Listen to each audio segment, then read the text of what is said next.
Assalamualaikum, everybody. Alhamdulillah, glad you all are here. You can make it. Welcome to the Shakur's page. And we're doing a pre-Ramadan series on the importance of the Muslim family. And this week, we're talking about marriage. Last week, we talked about oneself, dealing with the individual. And so after the individual coming together with another individual. So we wanted to talk about marriage. We wanted to thank everybody, all our guests that came on last week talking about oneself. We had Brother Khalil Ishmael. We had the Village Auntie on, Sister Naila Clay.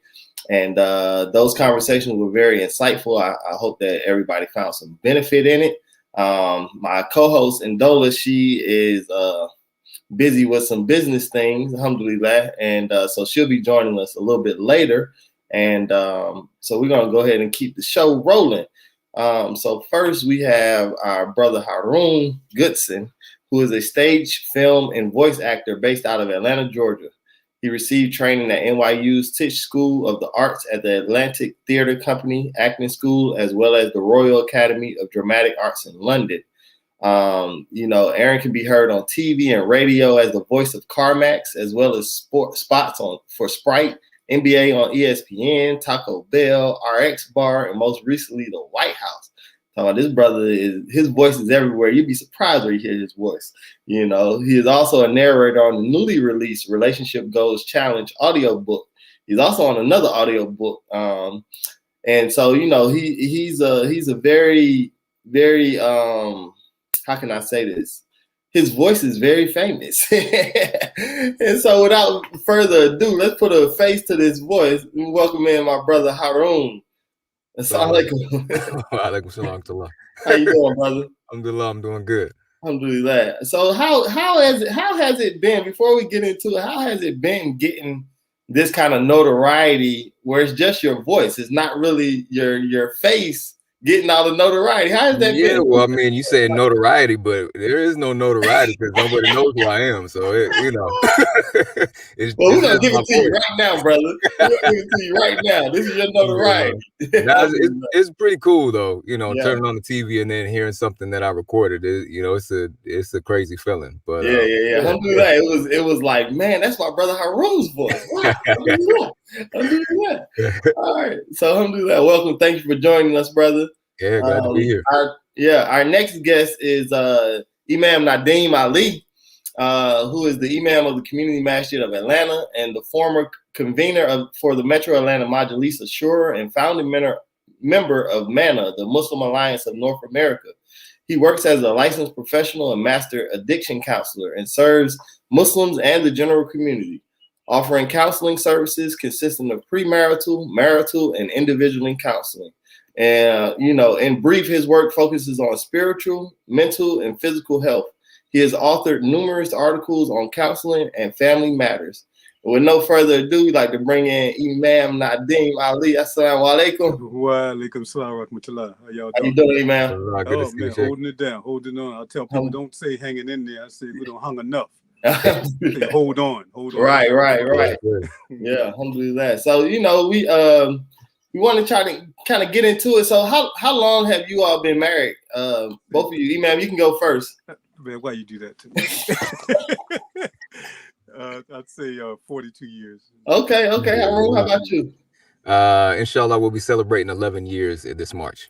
Alhamdulillah. So what age did you get married, Harun? I was 28. 28? Okay. Alhamdulillah. Imam? 25. 25. Okay, alhamdulillah. Yeah, I got married when I was 24. Yeah, 24 years old. So I guess I'm a young buck. Well, alhamdulillah. So what did you all do in preparing to kind of get married? Like, what did you all go through? What was that process like? Who'd like to go first?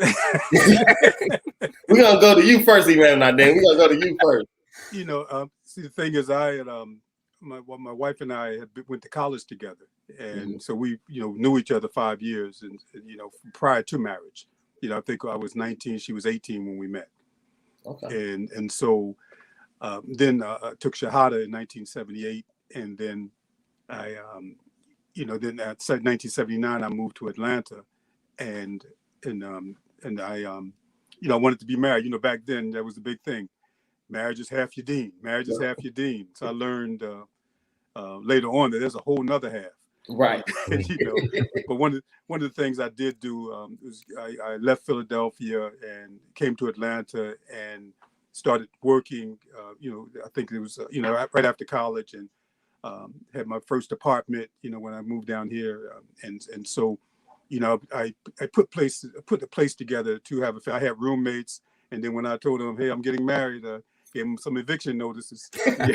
And so I just let them know, my name was on the lease, so right, it was a wrap. Yeah.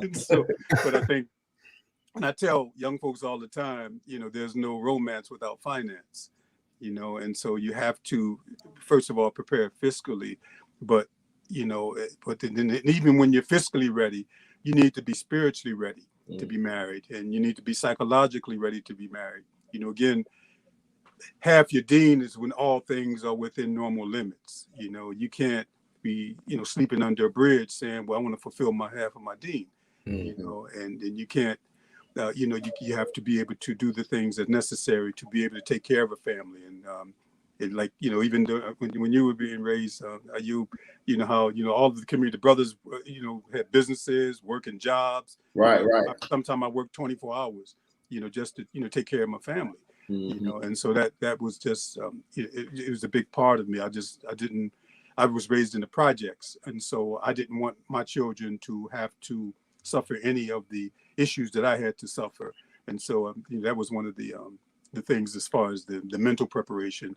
I was able to see functional families, and I wanted that. And when I came to Atlanta, the first day I only came here for a week. That was in 1979, but I saw the people around the masjid and the people raising their families, and then that had a great impact on me.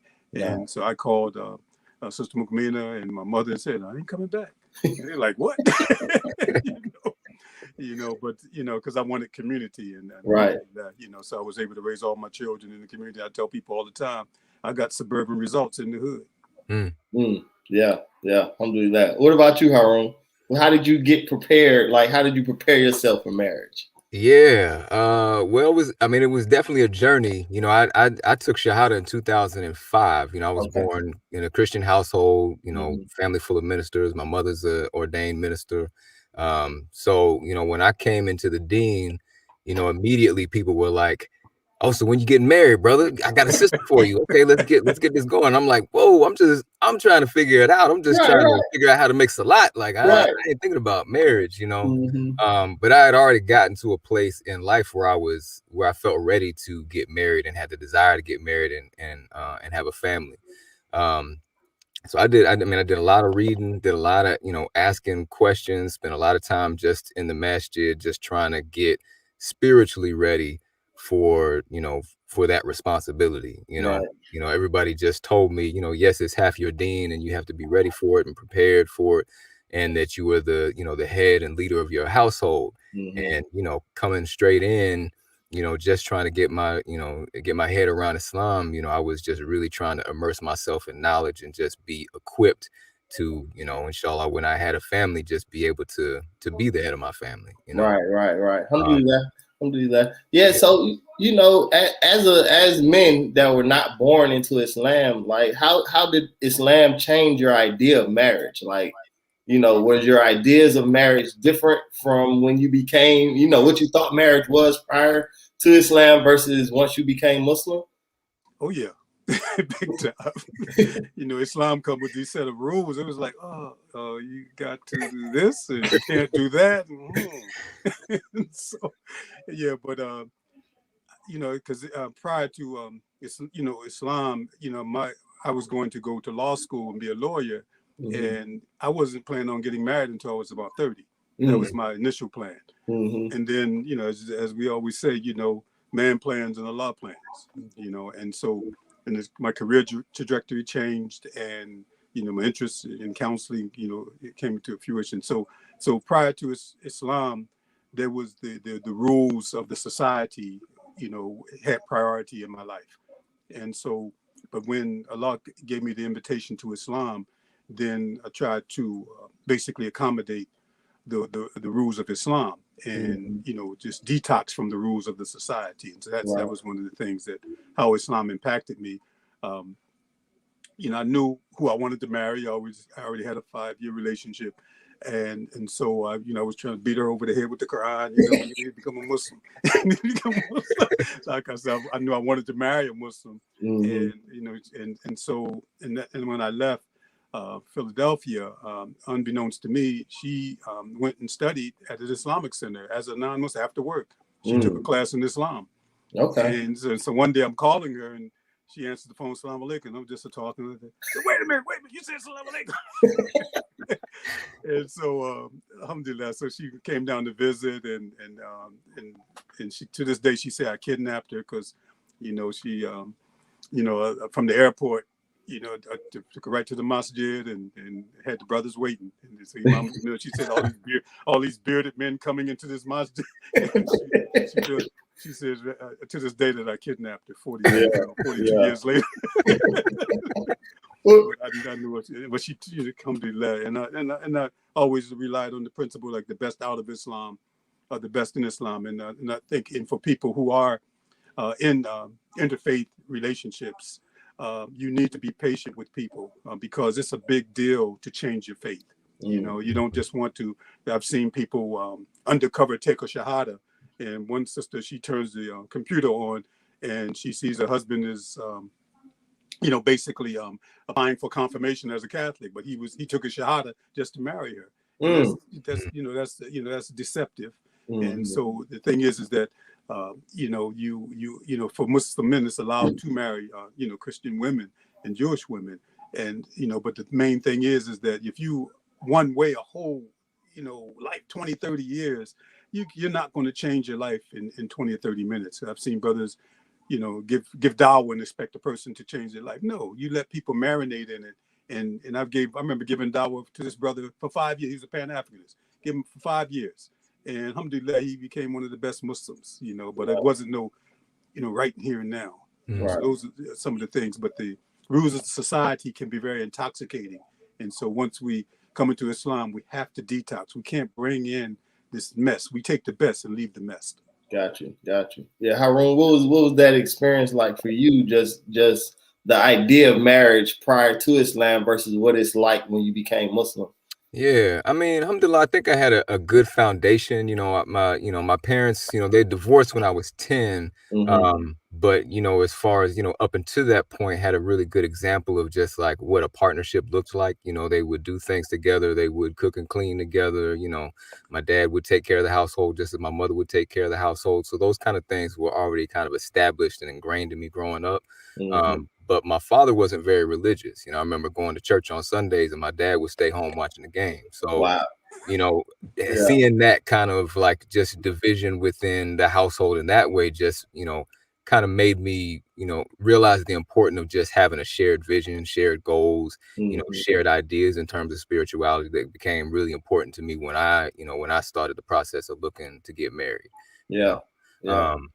So in that regard, I think that really kind of framed a lot of what I was looking for in a wife to, kind of make sure that she was as focused and passionate about the deen and learning as I was. Alhamdulillah. During that process, it was like, how did either one of you know when to pull the trigger? How do you know you was ready, for something like marriage? Because both of you all sound like, you were serious about being married, you know what I mean? And serious about your faith. But it's like, how do you know when you're ready, I think it's about maturity. You mature into it. And, again, I was raised, as a non-Muslim, like Brother Harun, raised in the Baptist church and youngest of 11 and raised in the projects, and so, and like even for my wife, both my wife and I, our parents, were married until they died. And so we knew that we wanted to get married. And even, during my generation, I knew people who got married as teenagers. Even in college, there were people getting married. And even to this day, I'm in touch with some of the people I went to college with. They got married in the rec hall in the college, and they're still married. They coming up on 50 years married. Some of the people, my next door neighbors in the dorm, they both married in college, and they're Right. still married to this day. Right. You know, and so, but for me, it was more of a maturation process. I had, again, a lot. I wanted to do something. I wanted to travel. You know, I was into Pan Africanism and all of that. I wanted to go around the world. I change the world. You know, Right. going to South Africa to fight and all that stuff. You know, and so and then, like say, when the law gave me Islam, you know, family became more important, and I was involved with radio as well. And you know, so I took a job here when I came in here in to Atlanta, and in the radio business, you have to travel all over the place, and so I knew that would not be good for family. So you had to make a choice: fame or family. And you know, you don't take to the grave your family. Allah, you know, the Prophet Sallallahu Alaihi Wasallam said, all you take to the grave is the deeds and the prayers of your offspring. Right. You know, it's not, you know, your clippings and tweets and likes. You know? Right. Mm-hmm. Yeah. Haroon, what about you? When did you know you were ready? Yeah, I don't know. I mean, like Imam says, I guess, you know, just a felt a level of maturity, you know, prior to Islam, being in the dating scene and just knowing that just this can't be for me.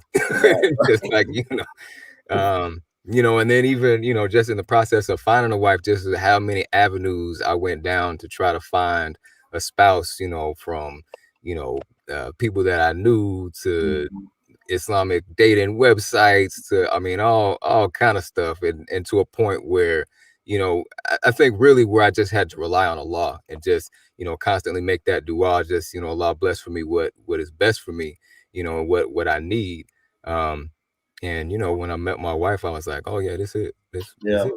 Yeah, I was, and Dolan and I were actually on a talk last night with a masjid in Memphis, and that's kind of where I was coming from. It was like I took the time to kind of get myself ready and ask Allah for, you know, a beautiful wife, and you know, when it presented itself, I saw the opportunity for what it was, you know. Then we went through the proper channels to, you know, make it happen. But yeah, so alhamdulillah, that self preparation is, I think, is a vital piece, especially for a man to get married, because it's a huge responsibility. You know, it's a huge responsibility. Yeah, and a friend of mine, he's a co-therapist at Peachman Hospital, and we would have people who are just coming off the pipe, just coming out of detox and things like that, talking about they want, all I want is a good man or a good woman, and I want to get married and this. And he would look at him like, would you marry you? And to a T, they would say no. You know, and so when you are ready to marry yourself, then you're ready to be married. Yeah. Because you know your secrets. I know that was you did a cut bar before I got married that was titled that, you know, would you marry you? I listened to that thing a lot, you know, like really just looking in myself to determine, you know, am I suitable enough to be somebody's husband? You know what I mean? Yeah. And so yeah, that's important, you know. And then like how has marriage helped you in your growth as a Muslim? You know, because as you both know, you continuously learn about Islam and what it means and the meanings of different things. And, you know, like you mentioned, Imam, you know, marriage is half your deen. That's the one thing we hear about marriage. And so how did being married help you in your growth as a Muslim? You know, for me, Sister Mukmina is my biggest cheerleader, you know, and, you know, remember, I was working so much and you know, missing Fajr. And then she came up to me one time and said, brother, I married a Fajr making man. Enough said, you know. And so, you know, I used to work 2 and 3 shifts. And so, you know, so the thing is that you want to have somebody who loves Allah more than they love you. If you have somebody that loves Allah more than they love you, then they're not going to compromise their deen and their hereafter. You know, and that because, you know, you get people who start to compromise their values for a mate. And if you're doing that, what you're saying is that you're loving that mate. That mate becomes your ilah. That mate becomes your God. And so you don't want that. You want somebody to tell you what you need to hear, not what you want to hear.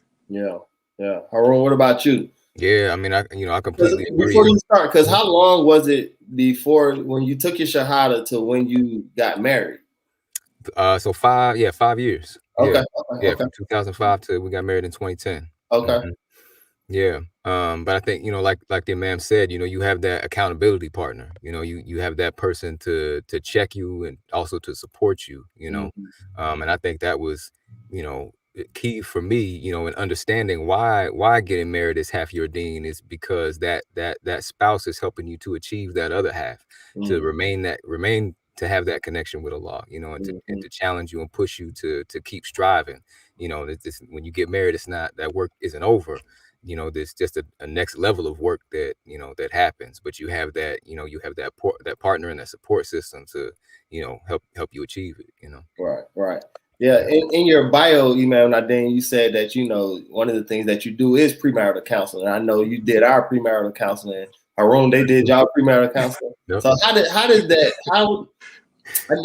does it feel to actually watch those that you give counsel to continue to grow and evolve in their marriages, you know? Oh, you're muted. You're muted. Okay. You hear me now? Yeah. What was the last part? I was saying, how does it, you know, because you counsel both me and Ndola and Harun and Nora, like, how does it feel to watch those who you give counsel to grow and evolve in their marital relations? I mean, you know, I say Alhamdulillah, and that's, you know, I to just be a part of helping people solidify their relationships. I mean, it just humbles me, you know, to see. And, you know, I'll see people who I feel as though they make a good match, but I also tell them, if y'all need to make some different moves, you know, and, you know, that, and that's one of the things, you know, because I'll see people just wanting to get married. What's the Muhammad Sharif? He calls it the halal booty call, Sheikh Muhammad Sharif, you know, because we used to have the, you know, I call it the after Isha. You know, the brothers coming in foaming at the mouth, you know, wanting to get married after Isha. And that used to happen in the old days. And so the thing is that, you know, we have to, as imams, we have to deal with the wreckage of relationships. And so all the imams in the Majlis in Atlanta especially have made that commitment to not marry anybody unless they had premarital counseling, because we see the benefit of it. We will ask the questions that, you know, you don't ask. You might be on the phone just, you know, them endorphins start flowing. You're not going to ask no heavyweight questions. Right. You know? You know, like they say, talking to a loved one on the phone is the equivalent to having 1 or 2 drinks. You know, because you're getting drunk. Love, you know. Wow. You know, what's that Huey Lewis song where they say, you know, addicted to love? Yeah. You know, it's real. Yeah. You know. And so just to see people flourish, you know, I tell people all the time that it's, you know, you hear some people say 2 half people come together to make a whole person. No, I tell people you need to be whole. 2 whole people need to come together to create synergy. You know, and that's what I believe. You know, you should be able to be okay by yourself, and a marriage becomes a choice and not an imposition, not a compulsion. No, that's brilliant. And, you know, that's the advice that we really took, you know, is that, you know, keep yourself, you know what I mean? Keep true to yourself, so that way you could be a benefit to your spouse, you know. And I did a workshop, Woodfellow, Dr. Woodfellow, he's a local scholar in marriage here in Atlanta. And he talks about the different phases. You can have independent, codependent, or interdependent. And so interdependent are like the 2 circles overlapping one another. And so they make 3 circles. And so you have your life, she has her life, and then that middle circle, you make that life together. And he said that is the healthy diagram of a marriage. You know, whereas codependent relationships, again, you're going to compromise your values. Independent relationship, you're just going to exist like roommates. You know, the I can do bad by myself mentality. No. Right. You know, and so the whole thing, interdependent. You have a life, but also share your life with that person by choice. Right. Yeah. What was it, Harun? What made you want to do premarital counseling? I mean, one, it was suggested, you know, when we started to think about getting married, and then 2, I just knew that there were probably things that I wasn't considering or questions that I wasn't asking that were going to be important to the success of our marriage. And definitely, you know, coming into the session with Imam, you know, and having to have that homework of making a budget and thinking about, you know, what do your finances look like? Are you gonna have a joint account? You gonna have separate accounts? Like, all those different, questions and homework assignments that Imam gave us were really helpful in helping us to think through, like, okay, it's not just like, okay, we're gonna get married and we're gonna be in love. Like, what's the nitty gritty of stuff that we what's the business of it? Yeah. This is a transaction. It's a business transaction. Exactly. So, Alhamdulillah. What are some ways right now in this society there seem to be a lack of people wanting to get married, right? Like what are ways that you might think of that could encourage or promote the union of marriage? Yeah, I think presenting health, like with the masjid in Memphis did with you and Sister Ndola, just presenting successful young people married and showing, because a lot of times people are not, they may be dealing with some trauma, or because we have a high rate of divorce in the Muslim community, and so you have people who are, and I tell couples all the time, based on your behavior, you can impact or affect two or three generations, your children and your grandchildren and possibly your great grandchildren, based on what they bring out of the home. Because with the Ghanaian proverb says that the ruin of a nation begins in the home. So if you're creating a toxic environment, what's the Chinese have the concept of feng shui. The feng shui is basically qi in the environment. You have to have a positive qi flow, positive energy in the house, and therefore then you're going to create a healthy environment. But if you develop an unhealthy environment, then you're going to develop an unhealthy family, dysfunctional family. And so the end result is people say, why should I get married? And then also we live in a Western society, which does not really value marriage. People, they can, partner up and still have babies and all of that because they're not living by the rules. And also Muslims get infected with the overall society, and so we have to basically instill the Sharia in our hearts so that we're not overwhelmed by this overall society. Yeah. Harun, you got anything to add to that? I was just thinking, the other day I was listening to NPR and they were just asking people questions about, how are they dealing with this current time period and COVID and isolation and whatnot, and a lot of people talked about how, fortunate they felt to be able to connect with their families in a different way and be able to, have those supports in their lives. And, just reminded me of just, especially, during the time of, just having to be isolated, having to stay inside, and social distance, that importance of being able to have family to be able to lean on, even just the mental health aspect of just being able to have those people to have those conversations with, those people to, lift you up when you're down. Marriage provides that support system, that structure to, help you to maintain that mental health. And that's such a huge topic now, that you hear nowadays of just people struggling, struggling with just isolation, struggling with loneliness, struggling with all those, different things. So. And the research support what you're saying is that people who are married have a better mindset, less depression and less mental health challenges. Marriage can be a curative factor as well. Yeah. Alhamdulillah. That it is a blessing to, have a spouse, and we're all married to some, I would say, ambitious women, right? Sure. What is that like?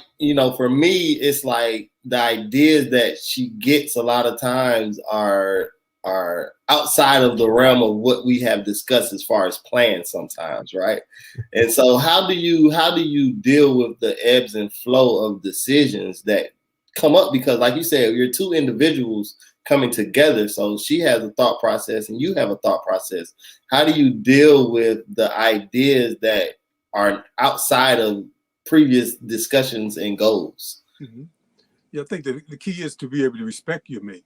You want to respect your mate. And there was a quote that I read years ago. It said that abuse is whenever your opinion is not respected. So you don't have to agree 100%, but you should respect that person's opinion, your wife's opinion. And there was a lot of times it's hear and obey. And you got women with master's degrees and almost doctorates and things like that. It's like, the intelligence. I always tell people, I'm a poet. My wife was accepted to MIT. She had to come to Shippensburg to meet me, you know.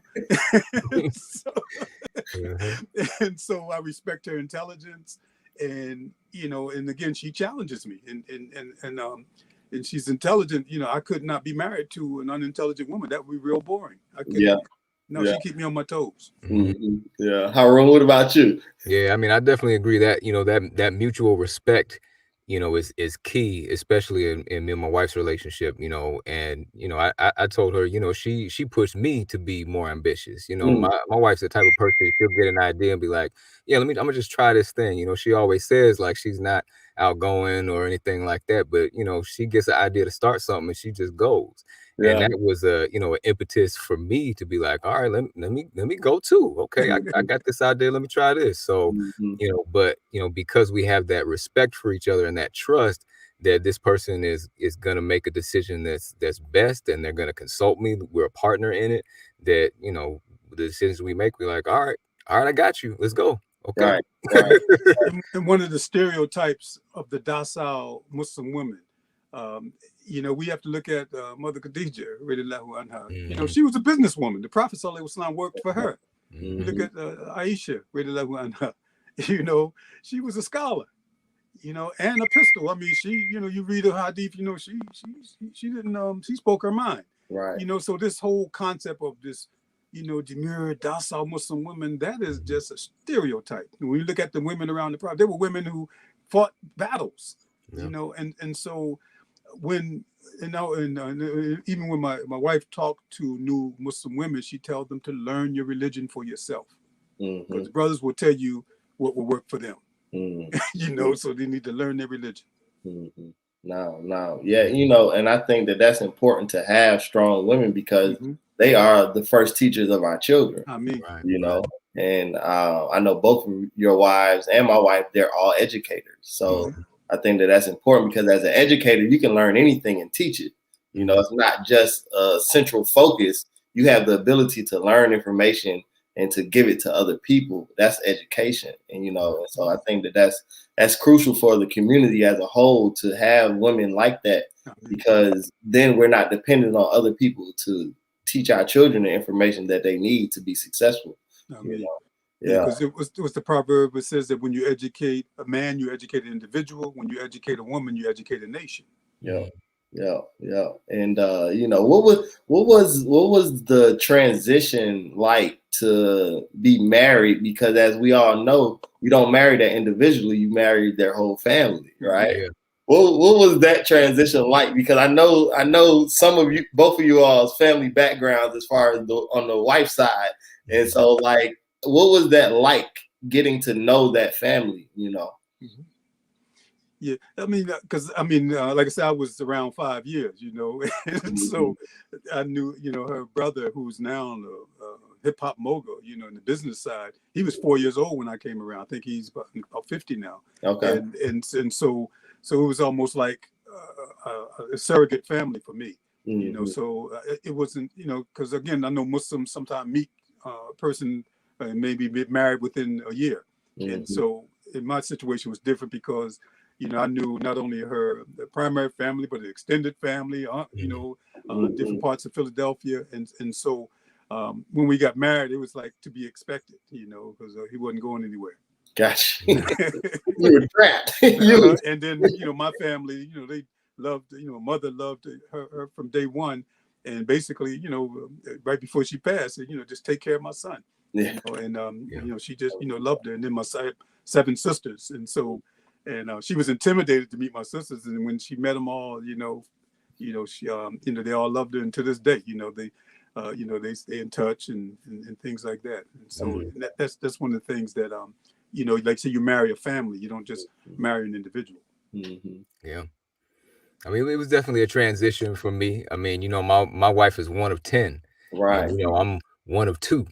So, I mean, I'd never had that big family experience, you know, just the culture that's created within a family, you know, the way they crack jokes, the way they communicate with each other, you know, it was a whole new process that I had to learn. So it was, you know, it was definitely some growing pains, but, you know, alhamdulillah, we're in a good place of just, being embraced by both families, which I know she was nervous to meet my mother and my sister, but, I was like, hey, if you cool with me, they gonna love you. You know what I mean? Right. So, it was a transition for both of us, just kind of, learning the, just the family culture, but, yeah. Yeah. Alhamdulillah. Yeah. I mean, that is interesting coming from 2 siblings to 10. That's a huge dynamic change for sure. Yeah. I think Dola and I were privileged really to be able to come from families that already knew each other, from not just the nuclear family, but the whole family itself. Our parents went to high school together in Philadelphia. Oh, and wow. so, they had known each other before we were even thought of. So, it was at our wedding, it was like a family reunion of sorts. It was a good thing to feel and experience and to be able to bring to our families, for us to come together the way that we did, But what do you do yourself to keep marriage strong and thriving? Like for you, For myself? Yep, for yourself. Oh, yeah. You just got to, again, take care of yourself. And then even while we were raising our children, we would, go off for vacations for, by ourselves, whether it's a weekend to the mountains or Charleston or Savannah. And, so you have to, recharge yourself, during the marriage. And also, like I tell, and I think I've told all of y'all, don't have a baby that first 2 years, 1 or 2 years. Mm-hmm. Be each other's baby. Mm-hmm. Because when the children are gone, then you're not going to get that back for the next 20, 30 years. So make time for the relationship, because, just like when couples are having a problem, when they come into my office, I say 3 entities come into that office: the man, the woman, and the relationship. Mm-hmm. And so let's say does the relationship need CPR, surgery, or a transplant? Mm-hmm. And so you have to nurture the relationship throughout your marriage, because children can triangulate. Mm-hmm. Tell your mama this, or tell your daddy this, or, you need to talk to that boy, you need to talk to that girl. You're triangulating and you're not talking to each other. But you have to make sure, that you are, basically nurturing that marriage all along the way. Because you hear people come into a counselor's office say, we outgrew each other. Because you either working too much, you basically spending too much time elsewhere, or other problems, but to not allow anything to, come between you as a unit, because the strongest unit is the duo. Mm-hmm. Yeah. What about you, Aaron? What do you do for yourself to keep the marriage strong and thriving? Yeah, well, that was one of Imam's assignments that we did not do correctly. We failed that assignment. We did too. We failed that. But I think we're very intentional in making sure that we have time for each other. That just time for me and her to become friends. To just really enjoy each other's company, and allow each other space to have those things for ourselves. There's things that I'm engaged in just for me. There's things that she's engaged in just for her. And then we have things that we collectively do together, and things that we do together as a family. So, everything's got a pocket, a place for it, so that, that we can maintain that, that family structure, but also have time for ourselves. So I think that's been really important for us, to make sure that we have something that's not a Aaron and Nora thing. It's not a Goodson family thing. It's just something that's just for me. She has something that's just from her, and we allow that strength, or that that individuality in that way. Right. Alhamdulillah. Yeah. What do you how do you all see the evolution of the marriage process, and where do you see it going? I know back in probably your day, Imam Nadim, it was, you walking up to the person's door, knocking on the door. You know what I mean? My day, you might have had to write a letter or send an email. Now it's just instantaneous DMs. You know what I mean? Like it's like that. So how do you see the evolution of that process, as far as that marriage process, and what do we, like they say, don't throw the baby out with the bathwater? What do we keep that, like a core principle to establish these strong foundations in that process. Yeah, I think the thing is that you have to have old school and marry the old school with the new school. Like in my day, it might have been, you go on a blind date. Now, you meet somebody online, or whatever image they're putting up there on Facebook and all of that. And then you meet them and then, whoa, what's going on here? So I think you have to, even if you meet somebody in one of the marriage apps or online and things like that, to see if there is just some initial type of chemistry there, and not just commit. I've seen people, just talk online and probably get married, from on the video, and so then you end up getting divorced by tweet or email. So I think the thing is to keep the old school, getting to know somebody, in a healthy way prior to marriage. It doesn't have to be, long-term engagements, but to really see if you have deal makers and deal breakers. Everybody should have them, and not just compromise your deal makers so that you can just get married, because I call it the representative syndrome. That representative can last for up to a year. And before you know it, it's like, whoa, what's going on here? Gotcha. And so the thing is to, if you have the basic components, make certain commitments to one another and honor those commitments. Yeah. What about you, Haroon? Where do you see, because we both have small children, in the sense, and so like, where do you see that marriage process? Like, where do you see it going, evolving into? Yeah, I mean, for me, it was really important that I had some kind of interaction with her father before we, started to have conversation. Our initial conversation was through email, before we even, saw each other in person, things like that. Because I knew myself, and I knew that, seeing her or meeting in person might maybe be a larger distraction from me really learning the things that I needed to learn and asking the questions that I needed to ask. I had I had like a 50 question questionnaire that I that I like center of, like, these are some things that I know I need to know, Right. questions that I need to ask that maybe I would not be able to ask in person or over the phone or something like that. And just having some checks and balances for myself of like, okay, before we, just kind of get in, infatuated or start falling in love with, the sound of her voice or the way that she looked. These are the important things that I need to know that are going to be, important aspects to consider in a marriage. So I think, having some of those, like Imam said, those, kind of that old school and new school mentality of like, okay, these are some, practical things that I need to have, to be able to be prepared. Yeah, then one of the things too, because especially with the dating apps or the marriage apps, if there's sisters who ask me to intercede on situations, and I'll ask brothers, say, you give me 3 references, and one of them has to be an imam. And the beautiful thing about the technology, even last week, there was a brother who was interested in a sister, and so I created an email just for basically assessing, because I have a long reach. I know somebody in probably every major city. And so I get the brother's email, and his name comes up, because he had a fake name in the app. And I look up, and this man's in federal prison, trying to get married. Doesn't come out until 2025, and he didn't mention that he was in prison, and so what, like I said, people can get all caught up emotionally. And then before they know it, oh, well, he'll be out soon.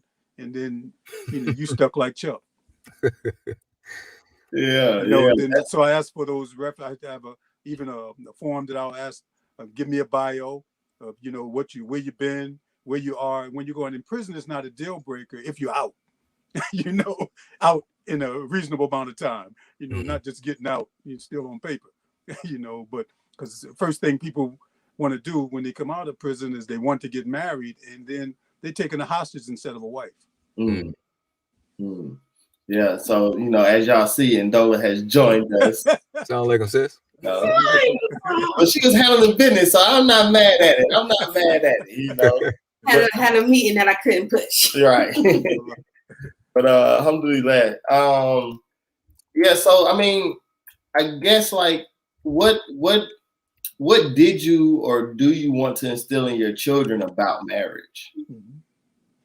You know, just be patient with one another, and you know, and that's one of the things, is, and to marry people with good character, you know, and that's one of the main things. As the Prophet Sallallahu Alaihi Wasallam said, he only, you know, came to change character, and so that's one of the things that, you know, and that's what I look at for people, you know, for my daughters. When I would interview the brothers who were interested in, I remember one brother, he wasn't a Muslim, and then another brother who was a Muslim who was interested in my daughter, and the non-Muslim did not have a good character, you know, that was comfortable. You know, basically told him, you know, I can't have you in my family, and so there. But then the non-Muslim, he came up into the mosque and one day during Ramadan took a shahada. And alhamdulillah, they married, and, you know, they're doing good. You know, but good character is essential in marriages, because after that, you know, because even with the Prophet Sallallahu Alaihi Wasallam talk about when he said for women, you know, that men marry for so many things, but he says marry the one with deen, you know, a character, you know, and so that's you know, he put that, you know, because we marry for family status, you know, wealth and beauty, but he said just make sure, you know, that they have deen, and some scholars interpret that in regards to as character as well. Yeah, Harun, what about you? You got nothing but you got two boys. Yeah, so, you know. Yeah. What are some things you're trying to instill in them when it comes to the concept of marriage? I mean, of course they're young now, so it's not like we trying to marry them off, you know. Right. Like, what are some of the concepts that you're trying to instill in them, even at a young age, about marriage? I mean, I think just the understanding that marriage is a partnership, you know.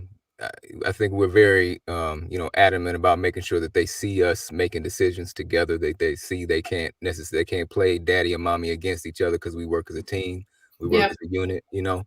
I think that's real important for us, and to make sure that they also know that the communication is important. You know, I think that's been, you know, one of the things that has helped, you know, me and Noor, is just, you know, to stay in constant communication, you know.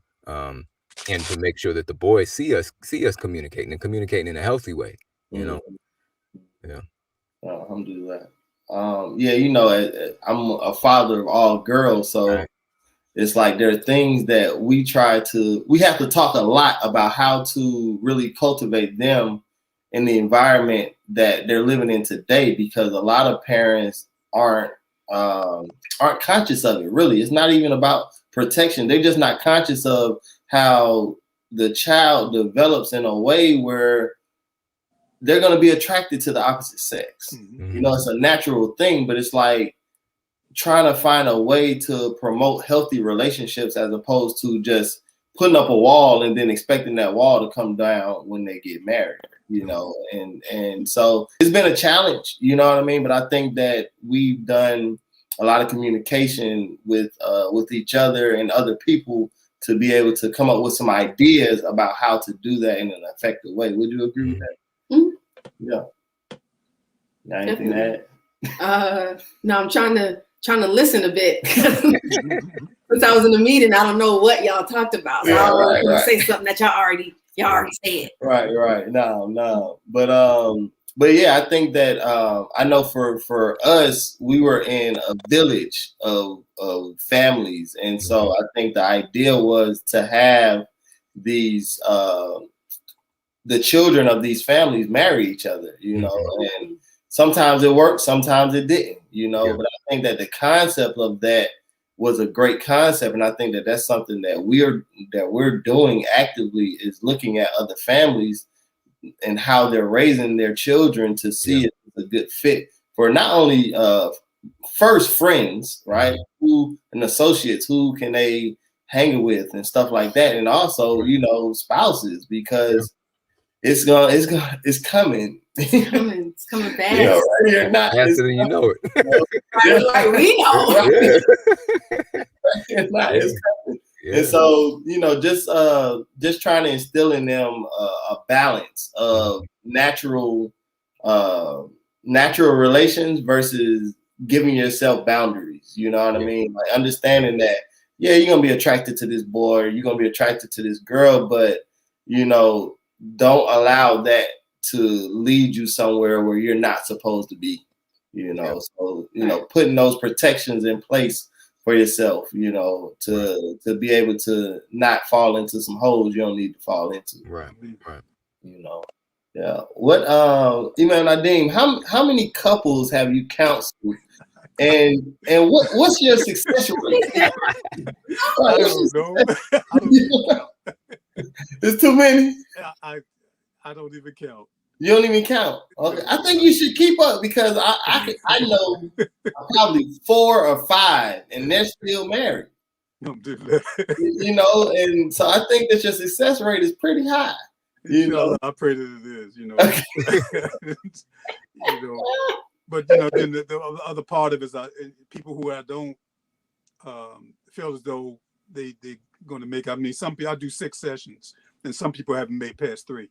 You know, and so, you know, the people who come and they do the work, and you know, they getting married for the right reasons. You know, but no, I guess I have to. Now, if I start doing that, then my success rate might fail. So I'll just leave it as is. I'll let Allah count. Right. I got you. I can't start counting now. Right. Inshallah, put that on my account. You know, the year after, inshallah. No, alhamdulillah. What yeah, so you know, next week we're going into parenting, and so I didn't really want to get much into that, but like, how big of a deal was it to find a spouse that you saw as a great mother, a potential mother for your children, you know? Yeah, for me, that was, you know, that was number one. You know, and I mean, you know, you want to see if this person would be a good parent, and then even while we were in college prior to Islam, we used to talk about the type of children that we wanted. You know, and that's you know, that was a must. You know, so there was an expectation for that to happen. But you know, that I think you know, you want to have somebody who is going to educate your children, not only just educate, you know, in regards to the 3 R's, but you also want to be able to have somebody who's going to have a good character. You know, that's important. Yeah, it was. I mean, it was huge for me, you know, because I always knew that I wanted children. You know, I did a lot of work with youth and children, you know, so it was very important to me to have a spouse that I knew would be, you know, a good mother. You know, that was definitely one of the questions that was on the questionnaire. You know, so. We didn't do a questionnaire, did we? So he had his own questionnaire. But we do a whole session on parenting anyway. Yeah, right. You know, that's one of the things we do. And again, you know, you have some people who big corporal punishment people, and others no. You know, we'll take away privileges, and that could be a deal breaker for some people. Some couples don't make it past that. You know, I always tell them that, you know, beating is, you know, comes out of the slave here legacy of slavery. You know, just beating, you know, excessively. You know, but you know, like even as the Prophet ﷺ, he talked about just using a toothstick, a mishwak. You know, just showing displeasure.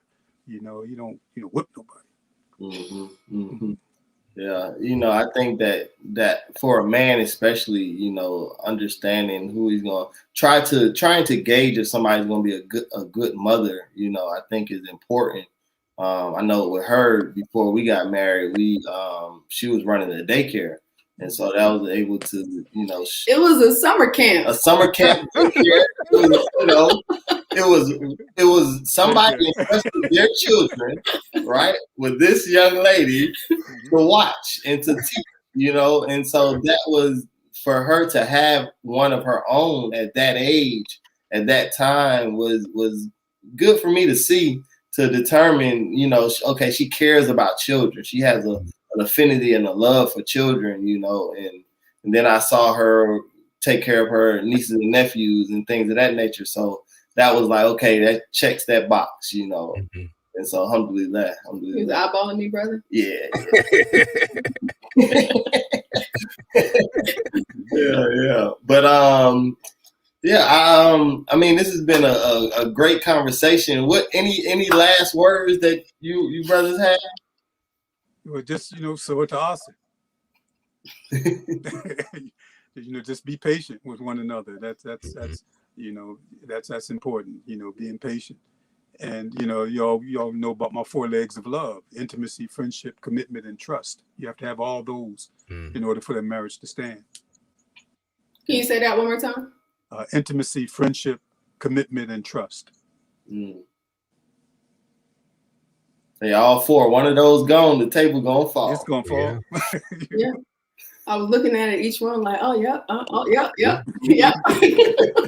And you have to be 25% for each, and that adds up to 100%.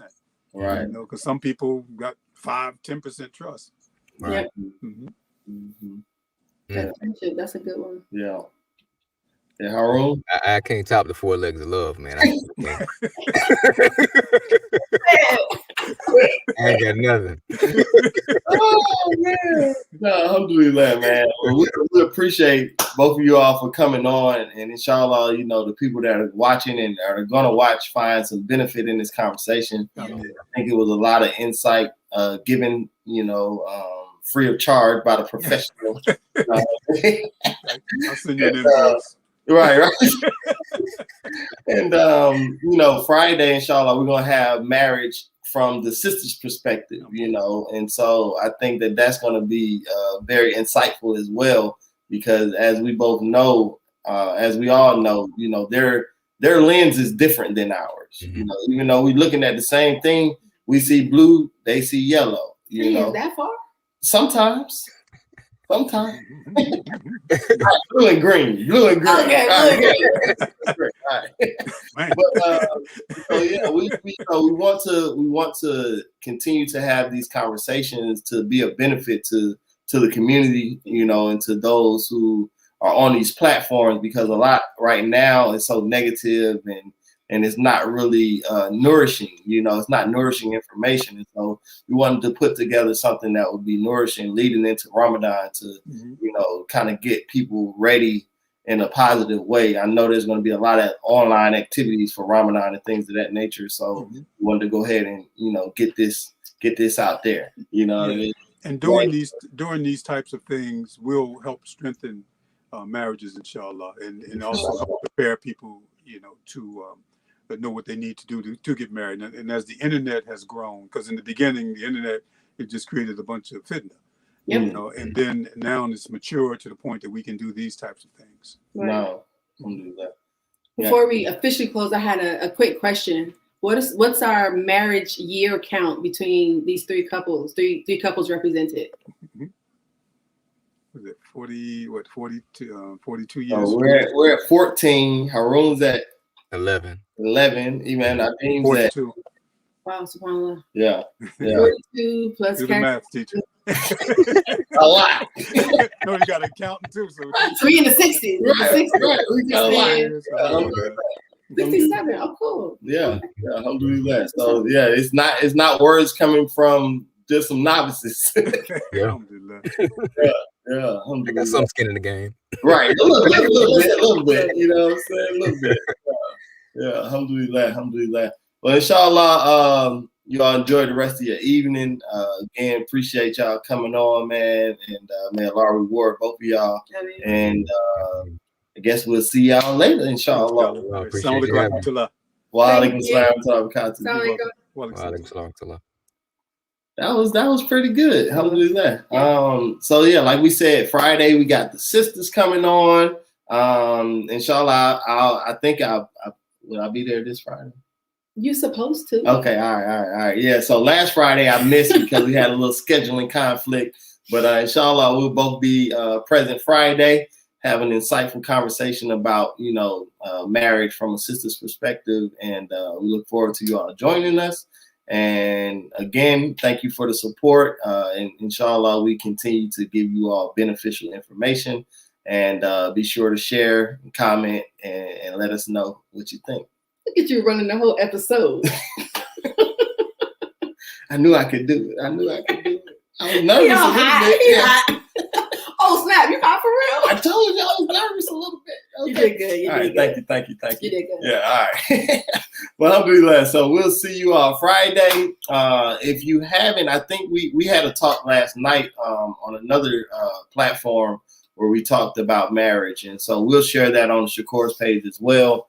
And check that out. And alhamdulillah, we'll see you all later. Assalamu alaikum. Thanks for coming.